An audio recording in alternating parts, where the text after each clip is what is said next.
berita baik juga ya Mhm. yang lagi H2C, penentuan untuk kenaikan UMP yang katanya ya itu harus ditentukan dari sekarang. Walaupun sebenarnya penaikannya atau kenaikannya itu baru akan dilaksanakan gitu ya, dieksekusi di 2025 mendatang ya kayaknya. Benar. Kayaknya daerah-daerah udah pada ngumumin juga ya, berangsur daerah ini dapat segini, kenaikannya jadinya segini. Jakarta tuh kalau nggak salah 5,4 ya. 5,4. Kenapa angkanya Oh kentang? apa 5,3 gitu. Itu kentang ya? Kenapa 5,4 kentang? Kenapa nggak 5,5? Kenapa nggak 6 juta sekalian? Genap. Kenapa nggak kan sebenarnya ada aturan maksimal dan minimalnya gitu kan ya. Benar. Gitu maksimalnya kayaknya 6,5% tuh maksimal gak sih? Enggak, Atau itu ada kok yang itu acuan. Hmm. Minimal harusnya ya, karena ada Kalau minimal berarti daerah kurang dong. ada daerah-daerah lain yang harusnya bisa naik lebih tinggi lagi, Netikers. Hmm. Speaking of UMP yang tadi disebut sama Eiza, Ya. jadi benar kalau tanggal paling lambat penetapan UMP ini dari masing-masing provinsi itu tanggal 11 Desember alias 2 hari lagi. 11 Desember ini setelah diterbitkannya Permenaker nomor 16 tahun 2024 yang memuat aturan soal ketetapan UMP ini. Jadi Permenaker ini diterbitkan dan perlu dilakukan penyesuaian mengenai penetapan upah minimum di masing-masing provinsi. Jadi gubernur wajib menetapkan UMP dengan formula UMP 2025 yaitu UMP 2024 ditambah nilai kenaikan UMP 2025. Nilai kenaikan UMP tahun 2025 ditetapkan sebesar 6,5% sesuai yang telah disampaikan oleh Pak Presiden Prabowo Subianto pada beberapa waktu lalu. Dan adapun nilai kenaikan UMP 2025 ini mempertimbangkan pertumbuhan ekonomi, inflasi, dan indeks tertentu. Nah, ini indeks tertentunya itu apa? Ini sebagaimana yang dimaksud pada ayat 4 huruf C yang merupakan variabel yang mewakili kontribusi tenaga kerja terhadap pertumbuhan ekonomi provinsi dengan memperhatikan kepentingan perusahaan dan pekerja atau buruh serta prinsip proporsionalitas untuk memenuhi kebutuhan hidup layak bagi pekerja atau buruh. Itu adalah bunyi pasal 2 ayat 5. Kemudian juga diatur soal upah minimum sektoral provinsi dan kabupaten atau kota yang ditetapkan juga oleh gubernur. Dan upah minimum sektoral ini ditetapkan untuk sektor tertentu yang memiliki karakteristik dan risiko kerja yang berbeda dari sektor lainnya dan tuntutan pekerjaan yang lebih berat atau spesialisasi yang diperlukan. Nah, ini adalah direkomendasikan oleh Dewan Pengupahan Provinsi dan juga Dewan Pengupahan Kabupaten atau Kota ya, sektor-sektor apanya saja gitu. Alright. Terus ini aku habis kepo juga mengenai contoh kenaikannya ya. Udah dirilis. Ada beberapa ya. Nih pasti kayaknya juga tahu. Yang sudah rilis ini adalah Sulawesi Selatan. Langsung jauh ya. Dari timur dulu. Dari timur dulu ya. Boleh. Ini sudah ketok palu, sudah memastikan upah minimum provinsi Sulawesi Selatan 2025 ini naik sebesar 6,5% ya dari UMP 2024. Nah, ini kenaikannya tuh mencapai Rp223.229. Jadi tahun lalu itu adalah di 3.434.000. Nah, nanti 2025 akan naik menjadi 3.657.527. Ya, lumayan. lumayan ya, naik 223 ya. Sebenarnya berapapun gajinya, yang penting adalah pengelolaannya. Karena no matter how high your wage is, tapi kalau lo ngelolanya juga nggak benar, sama aja. Mau gaji lo 10 juta, 20 juta, tapi lo kalau ngelolanya nggak benar, sama aja. Kalau nggak ada savingnya, kalau nggak ada alokasi budgetnya gitu. Benar, ini mengutip, kasih tahu mas katanya. Ini mengutip juga kata, lebih ke nasihatin diri sendiri sih itu. Ya, kita kan seringnya juga begitu. Apalagi dengan hadirnya Pak Firman, biasanya kita kayak benar. Pak gitu ya. Waduh, itu dia. Februarinya 2020 lagi. Karena emang kayaknya itu. Nah. Wah, ada yang teriak gini Detikers, lebih baik gajinya gede tapi nggak bisa ngelola keuangan. Kita doakan seperti begitu ya beliau ya. Ya tapi daripada gaji kecil gak bisa mengelola juga, melihat besar tapi gak bisa, enggak juga ya. Sama aja sih, sama aja itu mah. Bisa terjerumus juga gitu ya. Karena sebetulnya ya kemarin itu di Rabu lalu sebenarnya tuh menabung atau investasi itu yang paling penting itu adalah tujuannya, goalsnya mau apa, Luar buat biasa. apa gitu kan. Nah itu aku jadi recall tuh, buat apa ya? Karena sebenarnya aku tuh jangka pendek semua gitu untuk festival atau konser ini. Abis gitu nanti selesai itu untuk beli update gadget, abis gitu untuk apa gitu. Memang diawali dari yang jangka pendek dulu, baru nanti lama kelamaan sepertinya udah bisa nih buat jangka menengah panjang gitu-gitu. Iya. Atau sebenarnya ya kan banyak ya hal-hal yang tidak terduga gitu ya. Jadinya memang apa sih yang biasanya hal-hal tidak terduga ini? Tiba-tiba konser. Tiba-tiba siapa bikin konser di mana? Tiba-tiba band mana reuni. Tiba-tiba gitu. siapa ngerilis piringan hitam apa gitu misalnya. Gua baru kejadian lagi. Setelah Banda Neira kemarin gua kena. Iya. Yang terbaru baru aja kemarin check out adalah album paling laris di Indonesia. Tebak coba apa? Coba guys, apa album paling laris? Album band paling laris di Indonesia? Bukan Sheila on Seven. No. Bukan Dewa. Bukan. Album ini Glenn Fredly. Dia bukan band dong. Ini band. Oh, salah. Band paling laris. Band dengan album paling laris. Yes. Salah. Bukan Naif. Salah. Iya, tadi Sheila on Seven salah, Dewa salah. Salah. Itu loh yang vokalisnya kayaknya nggak ada lagi vokalis yang kayak dia. Salah. Domino. Salah. Peter Pan, Bintang di Surga, album Bintang di Surga.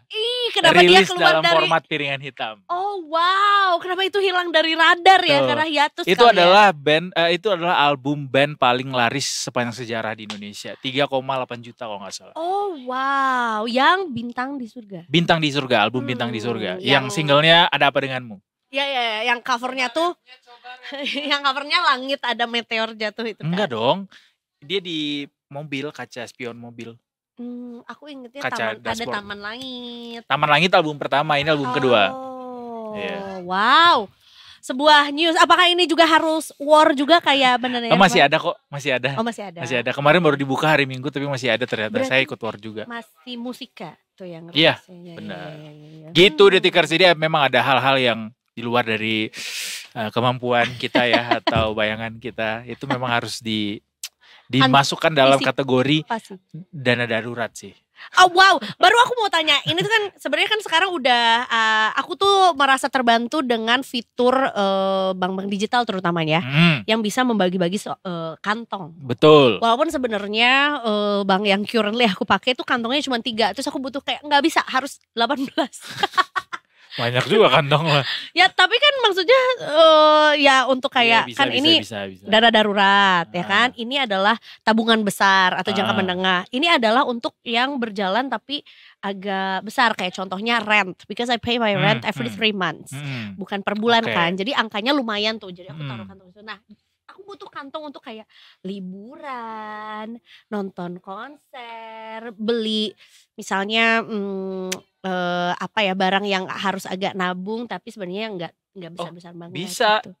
Di mana kamera gue? Bank. Iya. Sampai berapa kantong tuh? Oh banyak. Oh banyak ratusan. Ya? Oh ratusan. Bisa suka-suka kita ya. Boleh tap in? Iya. Ya bisa dong, harus kesini. Tapi ini sebetulnya bisa menambah tabungan kita kayaknya akhir tahun ini buat yang memang berniat untuk bepergian ke luar kota atau luar pulau menggunakan pesawat, ya kan? Karena sudah ditentukan akan ada pemangkasan harga tiket pesawat domestik selama periode Nataru ya. Walaupun ini agak singkat waktunya ya. Cuma 16 hari ya. Iya. Sampai 3 Januari mulai dari 19 Desember. Betul ya. Bahkan itu kayaknya masih setelah 3 Januari itu orang masih banyak yang di kampung juga deh anyway. Firasat gue ya, belum lewat puncak arus mudik gitu. Iya. Nanggung banget ya. Iya. Kenapa gak sebulan aja gitu? Nah pasti ini pemerintah juga akan bilang kayak kita sih belajar dari perusahaan-perusahaan OTA yang juga kalau ngasih diskon atau potongan harga juga bersyarat Iya, gitu. betul. Tapi normally biasanya Kak kalau dirimu pulang kampung gitu ya, untuk yang emang high season, kayak Nataru ini, itu normalnya beli Hamin berapa? Karena kalau gue mudik tuh gue pakai harga normal, dapat harga normal. Bukan, Hamin berapa belinya? Gue sih nggak pakai Hamin ya, langsung aja go show, nggak dong. Hebat banget. Si pede banget. Masalahnya pesawat Kak, kalau aku kan pakai travel ya, go show masih ya udah next ride sejam lagi gitu. Gua berapa ya? Nggak ingat sih, tapi rata-rata kayaknya minus 2 minggu atau minus sebulan. Nggak nyampe sebulan sih, nggak nyampe sebulan, less than a month pokoknya. Tapi itu udah masuk harga. Udah kan? tinggi, udah tinggi. Iya. Karena gue nggak bisa netapin hari cuti jauh-jauh hari juga kan. Terus lihat juga. Walaupun sebetulnya ya lumayan lah, better than nothing at all. Karena sebenarnya angka pemangkasannya itu 10% ya.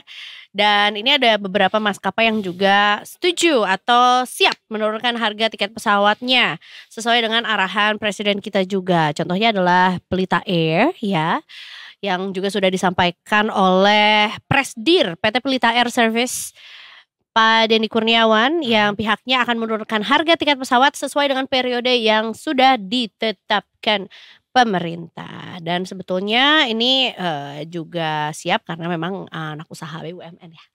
Mungkin bilang tidak mau. Gak mau. Wah, Anda mau diganti di rootnya kalau bilang gak mau. Terus katanya tidak mau 10% Pak, kami mau 30%. Wah, ngejilat. Demi. Tapi kalau misalnya profitnya tahun itu udah kayak gede banget gitu, kayaknya ya boleh-boleh aja kali ya begitu ya. Tapi kayaknya kalau BUMN susah ya. Kalau swasta kan mungkin wisely-nya itu gimana, tapi kalau memang mereka sanggup sih ya bikin aja. Tapi kayaknya dengan kondisi industri sekarang yang lagi masih belum recovered, agak susah kayaknya sampai 30% sih. Gitu. Sekarang tuh lagi banyak banget yang sepi tahu. Tadi gue juga ke mall, sepi banget mallnya. Walaupun ya wajar ya, mall sepi di hari Senin. Dan di jam kerja. Dan di jam kerja juga bolos gue. Mudah-mudahan bos saya tidak nonton ya. Karena beliau tidak tahu. Tapi sebetulnya juga itu memang mall yang baru di rebranding lagi gitu. Iya, namanya beda ya sekarang. Iya, dan jadi kemudian apa? Tapi ini dari grup mall yang besar se-Indonesia Iya. Jadi banyak tuh tenan-tenan yang baru, yang kinclong juga mallnya. Betul. Cuma sepi, makanya kayak waduh kasihan banget pemiliknya. Termasuk bioskopnya juga sepi ya. Sepi banget. Tadi nonton berlima. 3 orang anak SMA juga kayaknya lagi bolos. Karena yang 2 pacaran, yang satunya lagi cuma jadi nyamuk. Iya, nemenin aja gitu. Nemenin aja. Dan yang satu adalah host Detik Sore, satunya host Detik Pagi. Benar. Dan yang ditonton adalah film dengan kategori SU ya. Semua umur Yuswa. Semua umur juga. Tapi biasanya kenaikan di akhir tahun atau di Nataru tuh berapa persen sih Kak? Karena kan kalau aku memang memutuskan untuk tidak liburan, apalagi bepergian dengan menggunakan pesawat di tanggal segitu, kecuali memang. Iya, karena lo enak, deket sini. Iya. Ya kan? Coba deh jadi orang yang berada di luar pulau dan setiap hari raya besar, hari keagamaan harus pulang. Wah, itu adalah perjuangan. Hidup adalah perjuangan, bukan gitu partai. Ya? Kita hari ini anyway gak ada market review Detikers, tapi kita mau kasih ini juga dong, update dong buat Detikers semua. Kita mau kasih update juga, gak ada di sini mungkin tapi dari gue deh. Kalau hari ini tuh IHSG, bener kata Mbak Sheryl. Kalau beberapa waktu terakhir ini kita nanya ke Mbak Sheryl kan, masih yakin, optimistis kalau IHSG atau market itu bisa melesat ke 7.500 by the end of this year. Ternyata benar. Ini aja belum nyampe akhir tahun udah di 7.434 nih IHSG. Ini kenaikan yang lumayan besar juga ya Kak ya? Kenceng karena walaupun sebenarnya belum kenaikan tertinggi tahun ini ya. Iya, gitu di awal Desember itu IHSG masih di level 7.046 awal Desember. Sekarang baru seminggu jalan setelah awal Desember itu, which is di tanggal 2. IHSG sudah naik ke angka 7.434, which is sudah naik sekitar 400-an, hampir 400 level dalam waktu seminggu. Jadi there's no doubt kalau misalnya nanti sampai akhir tahun nanti akan bisa menembus angka 7.500. What happened this weekend? Kayaknya lagi menggebu-gebu banget gitu ya. Karena ini baru hari Senin. Apa karena Suriah baru saja ditinggalkan sama pemimpinnya yang otoriter itu?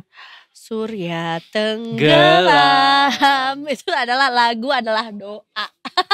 Surya tenggelam. Ini kenaikannya sebanyak 52,159 poin. Bagus. Dapat dari mana dia? Aku nyontek. Atau 0,71%. Tapi correct me if I'm wrong. Ini jumlah transaksinya gede banget gak sih hari ini? Oh iya bener. Ya kan? Siapa ini? Let me check ya. Coba gimana? Coba ajarin aku. Triliun. Ya kan? Karena kita sering kali menemukan angka antara 9 sampai 11 triliun bener. per day. Ini 40. Siapa yang sekarang jual 43, ini? Rame banget. 43,60 ya. Bentar kita telepon Mbak Sheryl ya. 1 triliun. Ini rame banget transaksinya guys. Nah gimana kan cara lihatnya? Cara lihat apa? Cara lihat ini transaksinya paling besar tuh orang mentransaksikan apa atau nggak bisa dilihat di sini. Di tempatnya Mbak Sheryl yang bisa. Oh gitu. Soalnya dia baru update-nya tanggal 6. Untuk yang hari ini baru bisa diupdate besok. Iya. Jadi baru yang buat hari ini tuh baru bisa diupdate besok, yang terakhir update baru tanggal gitu. 9. Pokoknya ini lagi good news. Enggak boleh bilang gitu. Banyak yang beli, iya. Bukan good news, karena kan setiap hari itu good news karena kita harus pintar cari peluang. It's always been good ya. Tapi ini lagi hijau royo-royo gitu. Oke deh, Tikers, selamat buat Anda yang mungkin sudah meraup keuntungan dari harga saham yang sudah dibeli gitu. Betul. Ya. Jangan lupa untuk dijual kalau memang sudah mateng pohonnya. Dan ini adalah ganjaran untuk orang-orang yang sabar.